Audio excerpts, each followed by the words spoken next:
এই জিলহজ মাসের প্রথম 10 দিনের আমলের মধ্যে আরো বিশেষ কিছু আমল, যেমন বেশি বেশি জিকির আজকার করা, বেশি বেশি জিকির আজকার করা, তাকবীর, তাহমিদ, আল্লাহু আকবার, লা ইলাহা ইল্লাল্লাহু ওয়াল্লাহু আকবার ওয়ালিল্লাহিল হামদ।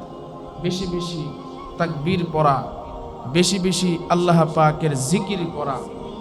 আল্লাহ রাব্বুল আলামিন বান্দাকে বেশি পছন্দ করেন যখন বান্দা আল্লাহ পাকের জিকির করে। সুবহানাল্লাহ।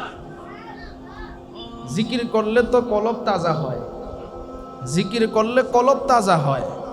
সাধারণত আমাদের অবস্থা এরকম যে যদি জিজ্ঞাসা করা হয় আপনি সারাদিনে কতবার জিকির করছেন, এমনও আল্লাহর বান্দা আছে যে সারাদিনে একবারও আল্লাহর নাম নেই, আছে না নাই?